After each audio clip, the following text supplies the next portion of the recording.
Arch Advocate Podcast, Thursday, April 18th. Happy Mueller Day, everybody. Happy Mueller Day. The day before Good Friday. Today is the day when Attorney General Bill Barr, no relation to the living legend stand-up comedian Bill Burr, no relation, people. Attorney General Bill Barr is going to release the Mueller report today, allegedly.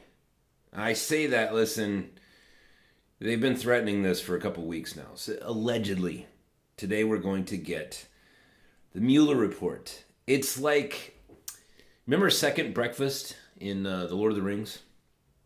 This is like second Easter. Second Christmas, right? This weekend is the high holy weekend of all Christian people. And coming in at like a dead heat second, I'd say, is Christmas, right? Because Christmas is like, look, we don't really know when he was born. Some people say September. Some scholars say September. Some scholars say springtime. They say it's September because they're saying that Jesus had the same birthday as Noah and blah, blah, blah, blah, blah. Anyways, it's a high holy weekend. High holy weekend. Just a coincidence that the roof of Notre Dame burned down a couple days ago. Yeah, just a coincidence. But today's the high, you know what I mean? It's the beginning. Tomorrow is the beginning. Good Friday, Passover, resurrection. All mankind is saved. And entering into this weekend, we are being threatened once again. You know, they're threatening again. Like, oh, this time, I was just kidding last time. This time it's real, people. I'm going to release the report today. Okay. All right. I hope so. We're going to get a redacted version of the Mueller report. And it has to be redacted because you can't have, listen, this goes back, Democrats are notorious for shooting themselves in the foot. And this is another example. It's the Democrats who don't want the redacted version being released, right? But the Attorney General does not have the right to do that because there are these little things called laws. And when you are a law-abiding, law-loving people, when you are a nation of laws, it's kind of important. And these laws say you cannot release information that is, like in this report, they're going to be talking about like, well, we thought that this dude over here was a bad guy because of this, that, and the other. And then we inspected his life and we investigated into him, and it turns out he was actually not a bad guy. But the thing is that everybody else is going to read that and say, oh, well then that guy must be a bad guy. And that person's name is going to be mud just for being in there. And so back in the 90s, I was on a really famous TV show. Come on, anybody? Dude, write me on Telegram. Please tell me you got that reference. Back in the 90s, there was a president, a sitting United States president, the leader of the free world, who was impeached. He was impeached for a crime, and he was found guilty. He was impeached, and he lost the impeachment proceedings. But then it came down to, okay, well, now that he's been impeached, do we try to remove him from office? And everybody said, nah, it's not that big of a deal. Let's not put the American people through this over this guy lying to Congress. Anyways, after that happened, there was a report, and that report was written by a guy named Kenneth Starr. And it was at that time that those laws came into being. Because the Democrats said, listen, the fact is that a lot of people had to be investigated here. There's a lot of people who knew different things. And, a lot of different people that had, in their own right, little different pieces of the puzzle even though they didn't know it, they had a piece of the puzzle. And the very act of releasing the report in its entirety would tell the American people, like, this person was a suspect. Even though this report clears them or doesn't clear them, either way, it's not fair to that individual. Because we are a people of due process. And you can't do that. You can't do that to these people. You can, if we decide, in order to give people a fair hearing, if we decide to charge these people of a crime, we can't already have it in the people's minds that this guy's guilty. It would taint the waters. So we have to redact. That's what the Democrats said. We have to protect the innocent. Right? Just like when the Democrats changed the rule on the filibuster. Right? Filibustering is, basically talking so long that your opponent doesn't have time to talk. And the Democrats changed the rule. They said, listen, no more of that. The Republicans just keep talking until they're blue in the face, and then we run out of time and nothing gets done. So let's just make it so that the filibuster rule is gone, right? And they did that. And the Democrat guy, what was that guy's name again? I can't remember. Like the head Democrat dude at the time was like, guys, look, not a good idea, right? It sucks that the Republicans are doing this right now, but the fact is, we change this law, it's going to work against us when it's our turn to be the filibustering assholes. Let's not do this. And the Democrats said, nope, let's just do it because we got stuff we got to do. Sure enough, as the tides of power shifted, as they do, they ebb and they flow. Right? We're all happy right now that Donald Trump is president, that we've got, a majority in the Senate, that Donald Trump has replaced a bunch of these shall we say, vigilante judges that Obama had appointed. He's replaced, but we're all happy about that, and you should be. Just keep in mind, it's not going to last forever. It's not going to last forever. Eventually, maybe in 6 years, perhaps even in a year and a half, 2 years. Maybe in, let's see, what's 6 plus 8? 14 years. Maybe 14 years from now, the Democrats will be president again and control the House and the Senate, or one or the other, or who knows. But the fact is that power shifts. And that's why these politicians, it illustrates their stupidity. Like, these are people who are running the world, and they're dumb. They have no foresight. Let's change the filibuster rule. And the head Democrat comes out and goes, no, wait. Remember, thou art mortal. Remember that our power, our reign will end, and it will end in, 4, 8, 12, or 16 years. It's going to end in the very foreseeable future, and they did it anyways. The Democrats said, we can't have the Ken Starr report coming out without redactions. You have to mark people's names out, because after all, we got to have due process. If we end up wanting to prosecute these people, if they go into court, all their lawyer has to say is, well, these assholes over here have already told everybody in the world that this person is guilty, and even though these 12 jurors swear to God and whatever God that they may worship, that they've never heard of this person, the fact is we can't trust that. Therefore, mistrial. You can't prosecute them, not mistrial, but you can't prosecute this person. There's no way they're going to be treated fairly. And the Democrats were right, actually. That was a pretty fair argument. You want to go back and listen to Jerry Nadler, because he was one of the big honks saying, look, we can't release the Ken Starr report. Unredacted, innocent people will be hurt. Go back and watch those interviews, and you tell me I'm wrong. He is not the living embodiment of Eric Cartman. Go back and watch those videos of Nadler in the 90s. Back in the 90s. Go look at him. He looks exactly like Cartman. And he was up there, wow, we got to redact these names. These are innocent people, for crying out loud. What are you, a monster? And then it turned, now that it's their turn in the barrel, right? Oh no, you have to release the report completely unredacted. It's like, well, you can sit there and throw a tantrum all you want.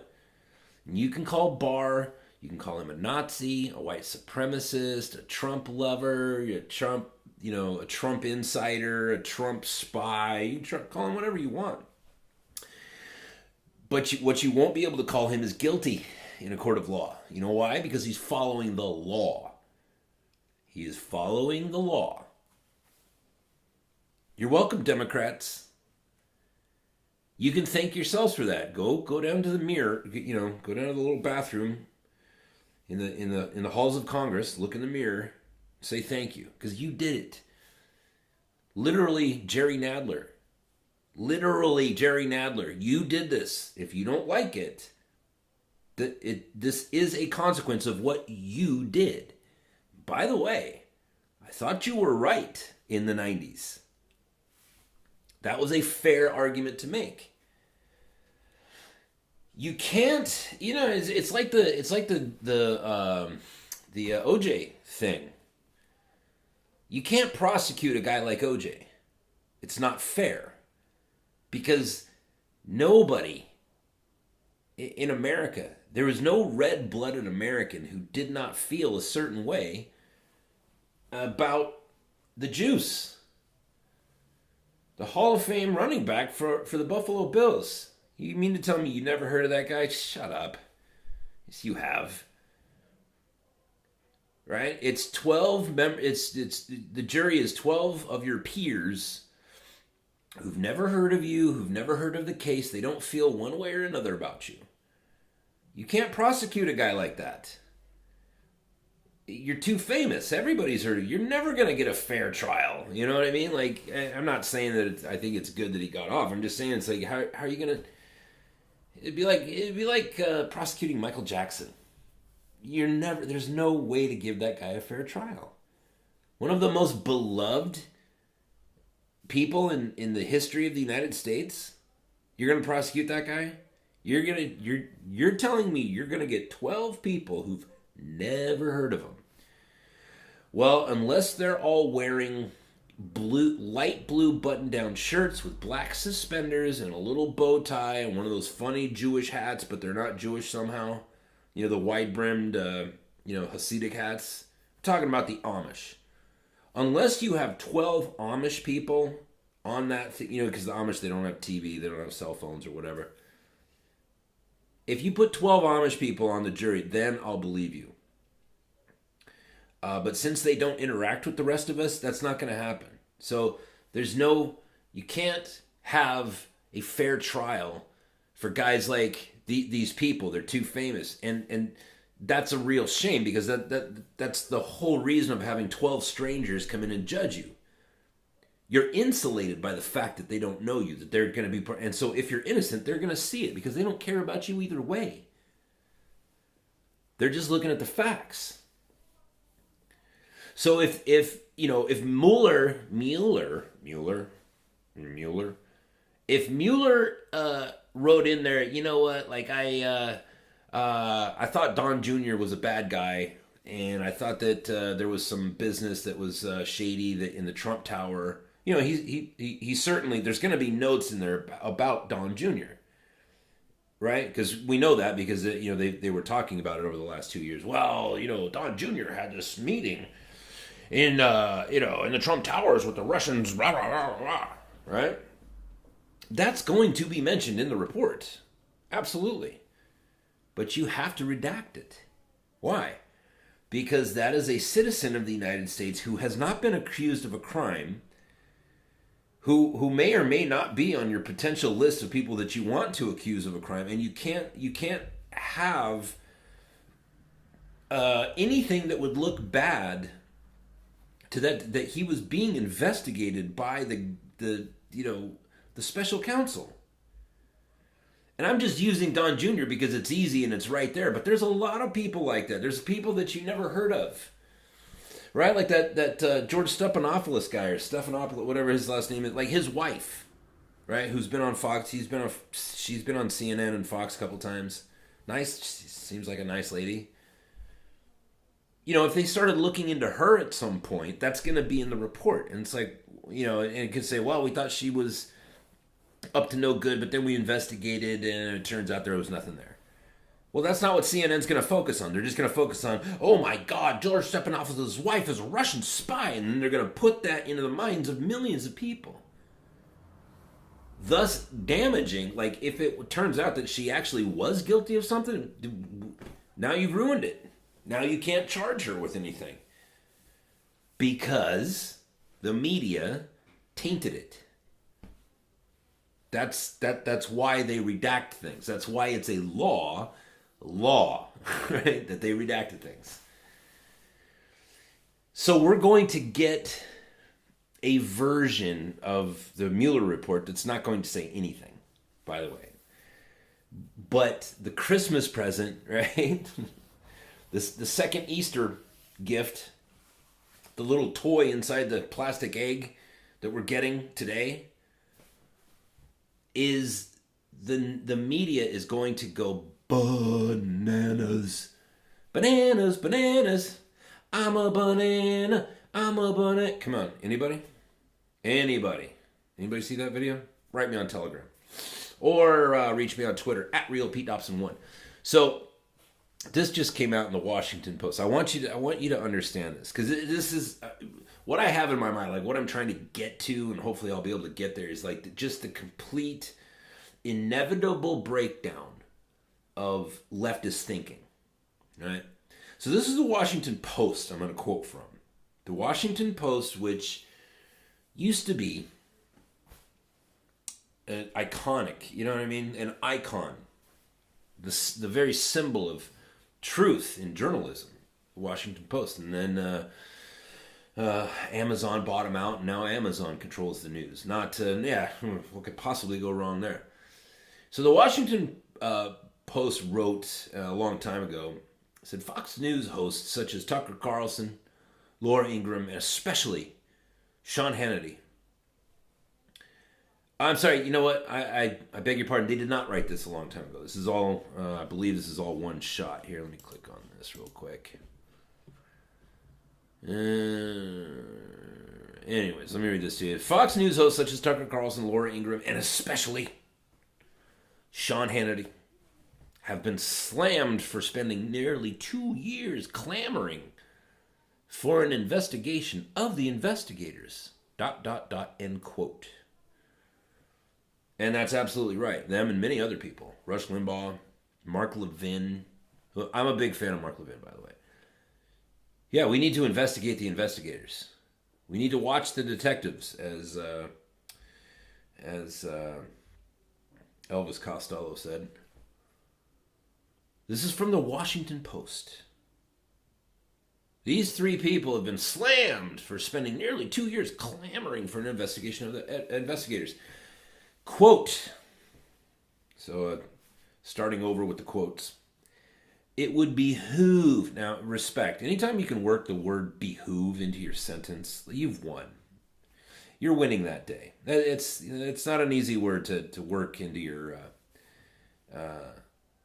sentence correctly. A lot of people use that word incorrectly. It would behoove serious journalists to put aside their political biases and delve into a story that might actually be worthy of Watergate comparison, even if it includes the painful admission that Fox News has been right all along. End quote. Now, if the New York Post had written that, the New York Post is, I would say a right of center publication. I could be wrong about that. Whatever. Who knows anymore? But it's the Washington Post, the very, very liberal, the very, very owned by Jeff Bezos, the very, very liberally controlled, Hillary Clinton loving, you know what I mean? The Washington Post wrote that. The cascading effect of two, you know what I mean? I've told you this the entire time, haven't I? I've been telling you this since I started podcasting a year and a half ago, right? December of 2017. How many months is that? 4 or 5, almost a year and a half. You cannot maintain hatred. It's just not maintainable.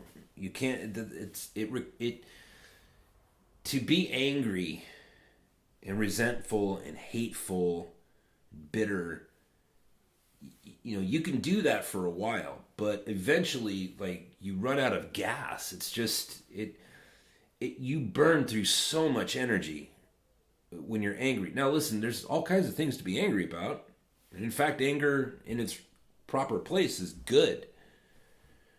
But you can't live that way forever. You know what I mean? It's like when you get in a fight, right? When you get in a fist fight, you get that adrenaline rush. And then after the fight's over, 20 minutes later, 15 minutes later, you start feeling sick. You know what that's from? It's from adrenaline. You know? What makes you strong in a moment makes you sick, a little bit later. It's like because you can't maintain it. It's not possible. Like you burn out. And so the left's like hatred, like the burnout is happening. When the Washington Post comes out and says, "Listen, maybe they were onto something when they said that the entire basis of the investigation at all was the Steele dossier. Without the Steele dossier, there is no FISA warrant. Without the FISA warrant, there is no investigation. It all comes from the Steele dossier." Where did the Steele dossier come from? From the Democrats, the Democrat Party, who was beholden to Hillary Clinton, and there's money ties to the Clinton Foundation. Like, you don't see, it's like, hey, media, hey, Young Turks, Washington Post, CNN, MSNBC, all these different, it's like, are you, okay, so nothing? You don't have anything to say about that. There's no question, those facts that we know that those are facts. Nobody disputes it. You look at those facts and you don't have any questions? Huh. Okay. Guess what? We're not a nation of social media. We're not a nation of teams. Like, I'm Team CNN. Oh, I'm Team Fox News. We're not a nation of teams. We're not a nation of social media likes and shares and retweets and upvotes. We are a nation of laws. And now we get down, now that all of the sensation is over. All the sensation's over. No more sitting there banging on that Russia, Russia, Russia. Oh my God. That's all gone. Now what do you have, dear journalists? You have what you should have been sticking to begin with, the law. The law. And the law says, can't be spying on American citizens. Not without a warrant, and getting a warrant is a big, big, big effing deal. And you know what's even bigger than that? Getting a warrant in secret court. Going to find out who authorized that FISA warrant. Going to find out what kind of men these are and what their politics are. Going to find out what their judicial history is. We're going to find out who's been feeding their bank accounts. We're going to find out what kind of dinner parties they've been attending. We're going to find out what kind of charities they contribute to, who their friends are. Because we are a nation of laws, we're going to get to the legal bottom of this.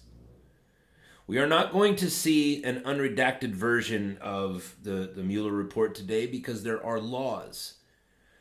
Now, you can sit there and you can piss and moan about those laws all you want, but it doesn't matter because those laws are on the books. If you don't like them, you can lobby to have them changed.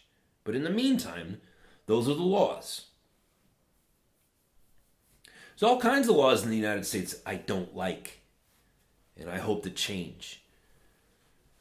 This, by the way, is not one of them. Like, I understand the implications.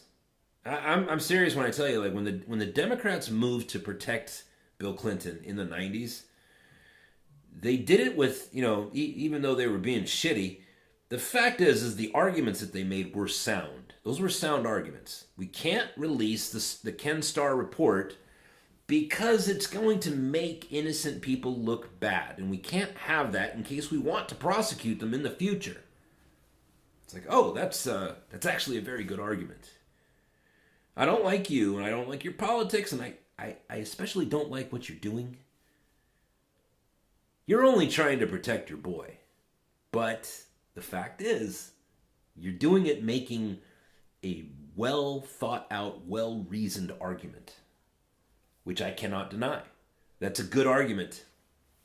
It may not be right, may not be good, the outcome, but the argument itself is right. And here we are. And now you're going to hear, this is what you're going to hear today. This is what I wanted to get at. The left, they don't have anything.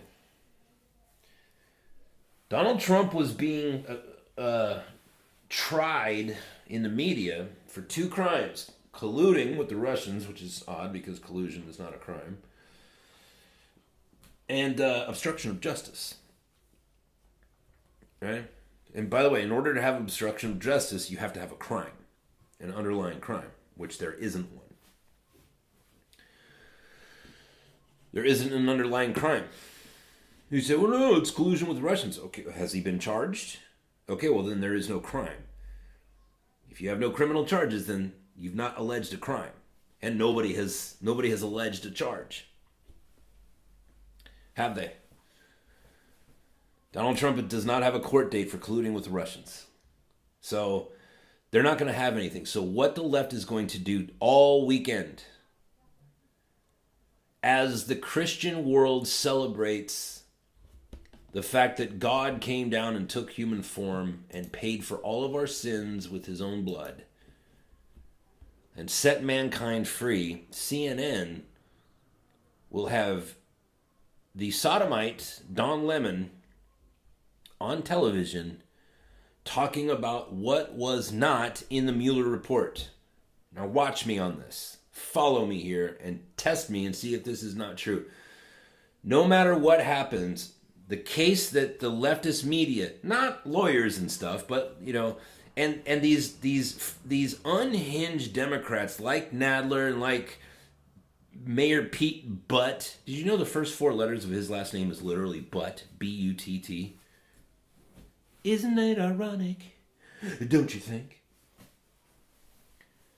And Kamala Harris and Cory Booker, Toby, Pocahontas, Liawatha. All these people, they're all going to be banging the drum about what was not in the Mueller report. I told you this guys before. Like I was attending this church for a little while until I realized that this is a prosperity gospel church. I'm out. But I was there for a while. Made a bunch of really good friends friends that I still have to this day. I remember this pastor one time. He started off. He preached this whole sermon about something, and he said he's like. When it came to getting rich as a Christian, he preached a whole sermon about things that Jesus never said. Well, Jesus never said not to be rich. He didn't not say it. Literally, an entire sermon like that. And in another sermon, here's just kind of a funny note. The same guy, different sermon, but same guy. At the end of his sermon, he quoted Eminem. The lose yourself. Remember the chant? In the moment, you own it. You boned it. Whatever. He literally recited that at the end of a sermon about following Jesus. I should have known then. But anyways, he preached a whole sermon about the things that Jesus did not say. This is what we're going to get today and tomorrow, Good Friday, and Easter Sunday. That all weekend and all next week, this is what we're going to get. Mark the words. Mark the twain. Mark these words. Oh my God. Did you guys realize when you read this that Mueller did not point out that he didn't say that Donald Trump is definitely not a Satan-worshipping Nazi? Oh my God, everybody. The proof is in, everybody.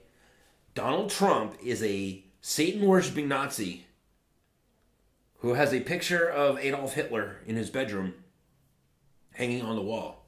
How do we know this? Because Mueller didn't say that he's not. Boom. Mic dropped. Oh my God. This Mueller investigation, it reveals everything. Did you know that Donald Trump has spent every single weekend since he was president sleeping on Vladimir Putin's bedroom floor? How do we know this? Because Mueller did not say in the report that that wasn't happening. Therefore, that is the smoking gun. Where there's smoke, there is fire. And all the bombshell, everybody. President Trump has been sleeping on Vladimir Putin's bedroom floor every weekend since he won the presidency. How do we know this? Because Mueller didn't say that it wasn't happening. That's what we're going to get all weekend. All weekend, all next week. You're going to have pointed out to you all of the things that aren't in there. And that's going to be the news. Mark it on your map, people. This is where we are. You are here. And oddly enough, it looks like the Washington Post might be sobering up from their little hate fest. They wrote out and they said it would behoove serious journalists to put aside their political biases and delve into the story that might actually be worthy of a Watergate comparison. Even if it hurts your little feelings to admit that Fox News might have been right all along, you're damn right they were right. You are looking at a dossier, what are we, French? A folder full of paperwork that was put together by Hillary Clinton. It was paid for by Hillary Clinton.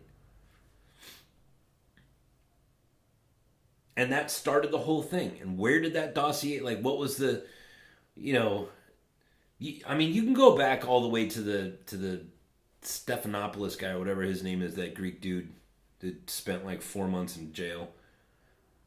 You can go back to him and how that dude was set up. You look at the whole thing. The whole thing was orchestrated. Or at least I believe that, and I believe that because of the facts. And those facts have never been breached by CNN or MSNBC. It's so you're looking at these things, which are facts.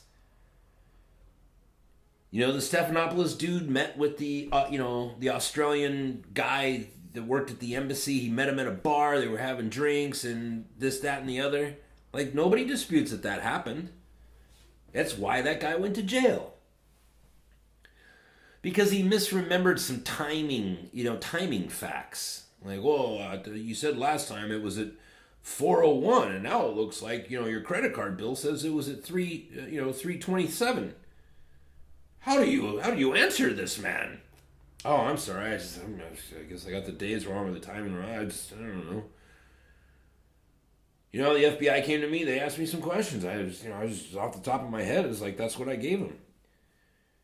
Yes, but you didn't tell the truth to the FBI. You didn't tell the facts to the FBI. You are therefore a liar. You must therefore be punished. That Stephanopoulos dude, is that his name? Is it Stephanopoulos or is it something else? It might be something else. He went to prison for misremembering facts, dates and times and that sort of thing. That's why he went to prison. But anyways, the fact is, like, he met with that dude, and it was because of that led to the next thing. And when you look at that meeting that he had with the Australian dude, it looks awfully set up. It looks awfully engineered. Which was the catalyst, again, it's like, well, we can't just have some weird dossier. We have to have a reason why we, started to do this to begin with. And then we can have Hillary Clinton paying for opposition research, slandering, you know what I mean, and spying on American citizens, which is a big deal. Big. And now these people are going to have to look in. It's like, is that what you want? Is that what you want? You want to live in a world where Democrats are able to spy on American citizens? Remind you, these citizens, these are people who hate abortion. These are people who don't want gay marriage to happen. Are you sure you want the federal government having the ability to spy on these people who you hate? Now, wait a minute. Before you answer, remember, your party is not going to be in power forever. Power shifts.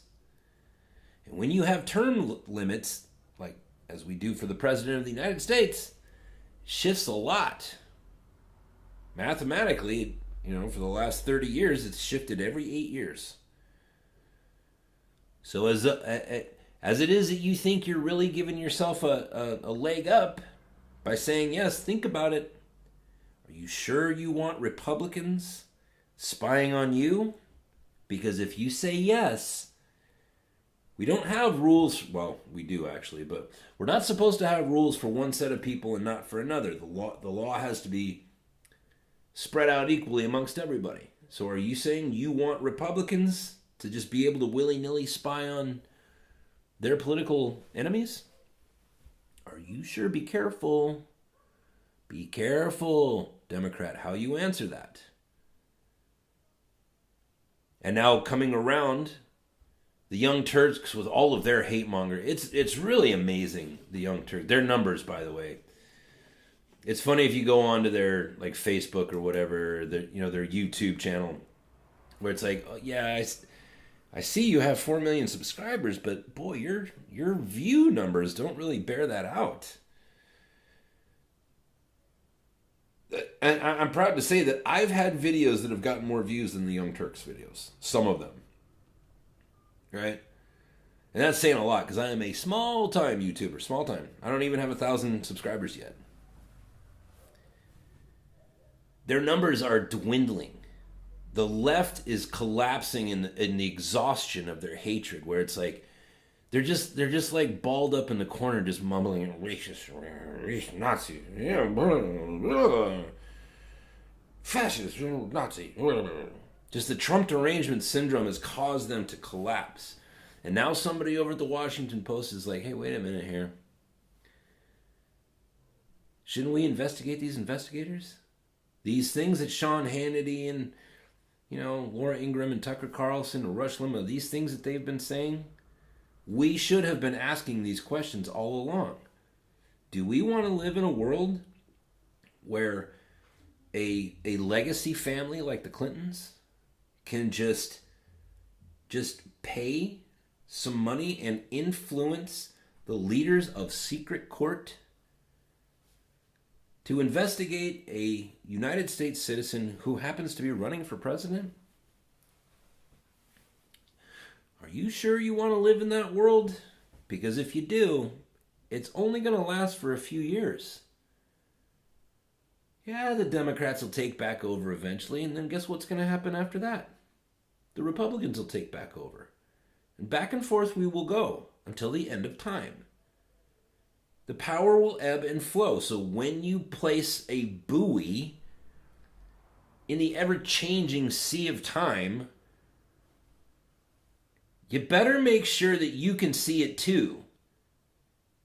Because pretty soon you're going to be far away from that buoy, and you're going to be the one wanting to get back to it.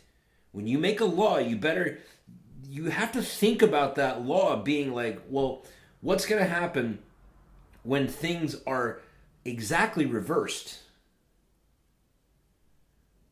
When Jerry Nadler made that point in the 90s, back in the 90s, I was on a really famous TV show. When he made that point in the 90s, he was right. He was saying, listen, we need to make these laws to make it so that these kind of things can't get out unredacted because blah, blah, blah, blah, blah.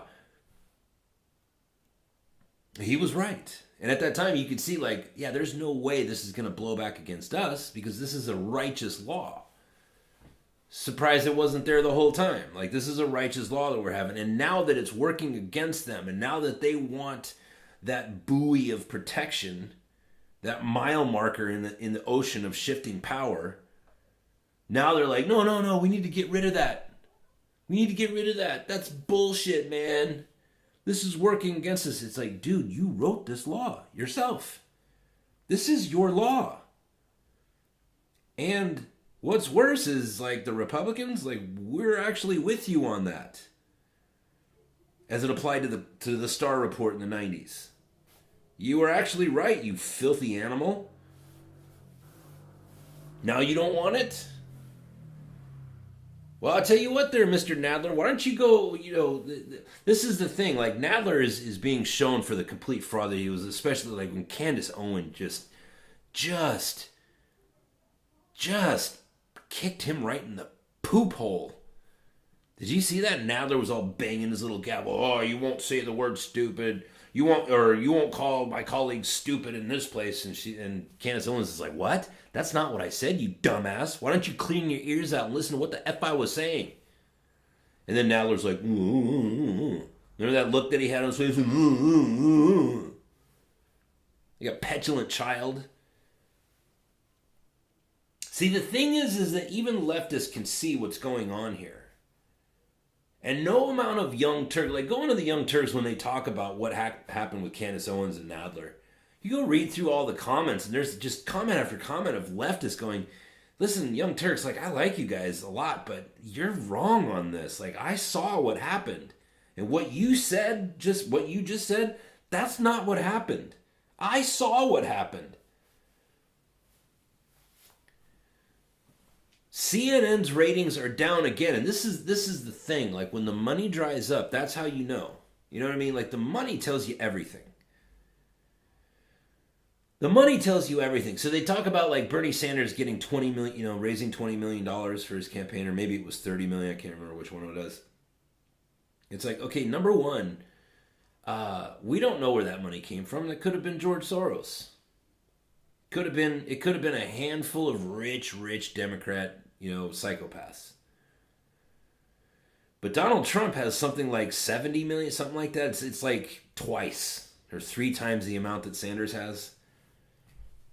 Where do you think that money come from? Do you think that came from a bunch of rich dudes? You think the Koch brothers are happy with Donald Trump? They are not. The Koch brothers those are not good dudes, in my opinion, in my estimation. But no, that money came from people like you and me. Little people sending him $5. That money didn't come. You think Wall Street is sending Donald Trump money? F no. You think unions are sending Donald Trump money?